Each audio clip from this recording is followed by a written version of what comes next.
China మాంజాతో చిన్నారి మృతి చెందిన ఘటనపై కూకట్పల్లి పోలీసులు కేసు నమోదు చేశారు. నిర్లక్ష్యం కారణంగా మరణం జరిగినట్లు గుర్తు తెలియని ఒకరిపై కేసు పెట్టారు. నిన్న చైనా మాంజా మెడకు చుట్టుకుని 5 ఏళ్ల బాలిక గొంతుకు తీవ్ర గాయమైంది. చిన్నారిని ఆసుపత్రికి తీసుకువెళ్లగా అప్పటికే మృతి చెందింది.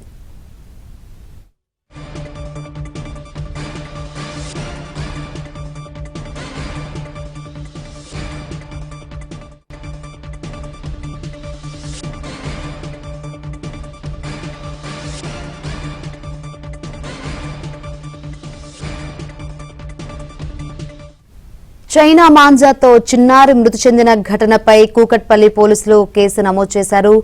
నిర్లక్ష్యం కారణంగా మరణం జరిగినట్లు గుర్తు తెలియని ఒకరిపై కేసు పెట్టారు. నిన్న చైనా మాంజా మెడకు చుట్టుకుని 5 ఏళ్ల బాలిక గొంతుకు తీవ్ర గాయమైంది. చిన్నారిని ఆసుపత్రికి తీసుకువెళ్లగా అప్పటికే ఆ చిన్నారి మృతి చెందింది.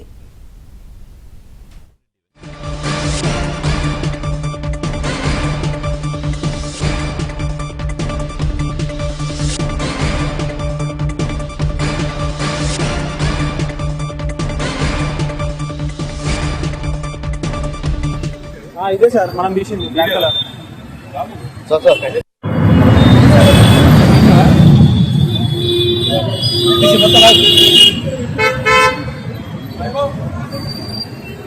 ఇదే సార్.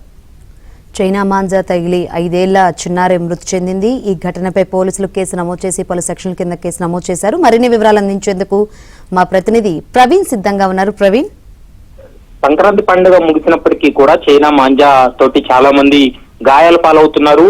తాజాగా కుక్కట్పల్లిలో చైనా మాంజా కేసు కూడా నమోదైనటువంటి పరిస్థితి కనపడుతుంది. BNS 106/1 కింద పోలీసులు ప్రస్తుతం కేసు నమోదు చేశారు. నిర్లక్ష్యం కారణంగా చోటు చేసుకున్నటువంటి మరణంగా ఈ కేసును నమోదు చేసి కుక్కట్పల్లి పోలీసులు ఇన్వెస్టిగేషన్ కొనసాగిస్తున్నారు.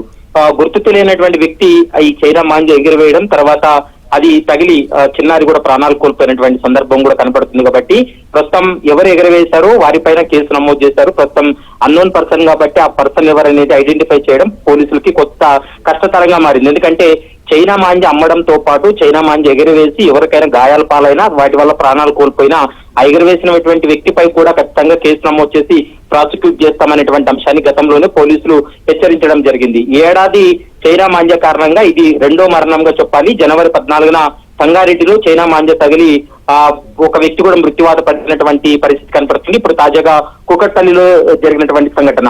మరోవైపు దాదాపు 10ల సంఖ్యలో కూడా చాలా మంది గాయాల పాలైనటువంటి పరిస్థితి. ద్విచక్ర వాహనాల్లో వెళ్తున్నటువంటి వారు కూడా చాలా మంది గాయాల పాలై హాస్పిటల్లో కూడా చికిత్స పొందుతున్నటువంటి పరిస్థితి కనపడుతుంది. ప్రస్తుతం ఈ అంశానికి సంబంధించి అయితే మాత్రం BNS 106/1 కింద కేసు నమోదు చేసి పోలీసులు అయితే మాత్రం దర్యాప్తు కొనసాగిస్తున్నారు. శంకరి, రైట్ ప్రవీణ్.